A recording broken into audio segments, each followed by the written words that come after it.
pushing the water in. There's a jogger, actually. Look at this. Wow. It's a Florida man right there for you, Blake, jogging in the hurricane. I should have stopped this earlier, Father. I'm stopping this one now. Don't, okay? Let me finish. Ready to kill. I don't do this for fun. This is not a sport to me. I don't enjoy it. I hate training. I hate fighting. This is fun. I was born for this. I have no choice. I'm in here to kill. That's it. Pain. That's all I know. What about your last fight tonight? Let's go to that. I don't care.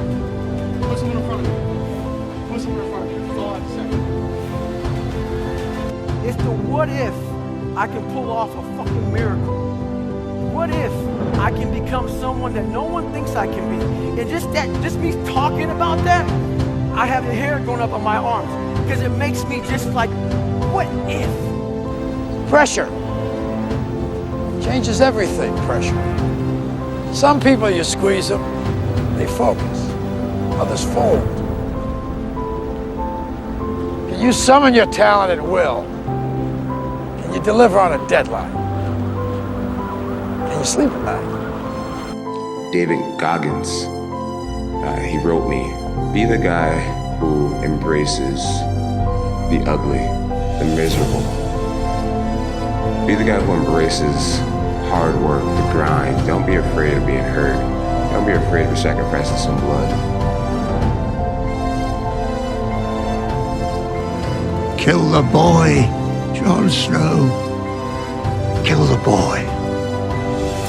And let the man be born. Out of the 100 men that go into war, 10 shouldn't even fucking be there. 80 of them are just targets. 10 do most of, or 9 do most of the fighting. 1 is a warrior. And it's a true quote to life. I saw it going through training. I saw it everywhere I went. There's so many people who just show up that shouldn't even fucking be around. And there's few people who do all the work. I wanted to be part of that 9, and I'm working towards being that 1. Right now in life, your family's looking for that one guy right now. They're looking for that one guy who's strong, who's that pillar for the family in hard times. Make sure they look around and find you. These are the times right now for you to step up. Be that guy that can take anything. You're a man. You are a man. Stand up and be a man. Make the hard decisions. Make the sacrifices. Make the unpopular decisions. And become comfortable in your own skin. What do you say to young men who come to you for advice? I say that life as a man is exceptionally difficult. I say the most beautiful and the most terrifying thing about being a man is you're born without value. Society doesn't care about you. You're only going to be cared about based on how useful you are.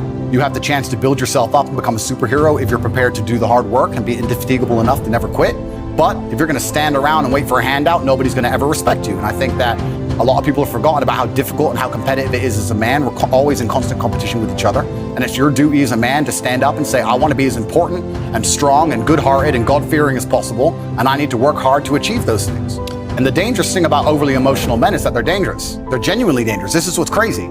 All these people who talk about toxic masculinity and how bad it is for men to be traditionally masculine. A traditionally masculine man does things he doesn't feel like doing because it is his duty to do them. He charges into the building because it is his duty. Not because he feels like it, because it is his duty. We're now teaching the new generation of men that they don't have duty and they can just act on their feelings and act how they feel, and they don't have to act as a man should. Do you know what happens when you get men who just act how they feel? You get school, you get violence, you get...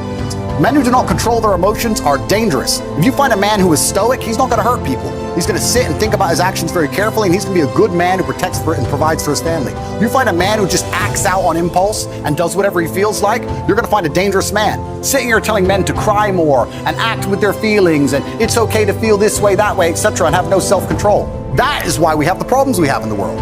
Absolutely and utterly wrong. So when they talk about toxic masculinity, they have it completely inversed on its head, completely and utterly wrong. We need to be teaching stoicism. We need to be teaching young men to understand that the world is very, very difficult. It's hard to be a man. You're going to feel bad sometimes. You just suck it up and perform anyway. Not to sit there and cry your eyes out or blame other people. Tough being a woman too in modern society. It's certainly tough being a woman, but I'm not a woman, so why would I speak on issues I do not understand? I'm a man. You can feel empathy for women. I feel empathy, certainly, but I do not understand their issues. You stop being you. You let people stick a finger in your face and tell you you're no good. And when things got hard, you started looking for something to blame, like a big shadow. Let me tell you something you already know.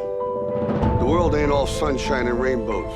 It's a very mean and nasty place, and I don't care how tough you are, it will beat you to your knees and keep you there permanently if you let it. You, me, or nobody is gonna hit as hard as life. But it ain't about how hard you hit. It's about how hard you can get hit and keep moving forward. How much you can take and keep moving forward. That's how winning is done. Now, if you know what you're worth, now go out and get what you're worth. But you gotta be willing to take the hits and not pointing fingers saying you ain't where you wanna be because of him or her or anybody. Cowards do that, and that ain't you. You're better than that.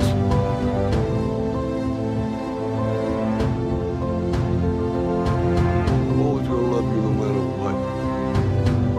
No matter what happens. You're my son, you're my blood. You're the best thing in my life. But until you start believing in yourself, you ain't gonna have a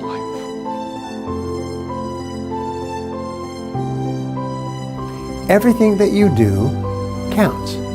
The biggest mistake that people make is they think that only what they want to counts. No. When you read a book, when you listen to an audio program, when you go to a course, when you go to bed early and get up early and you work, it all counts. And it's all going on the plus side of your ledger.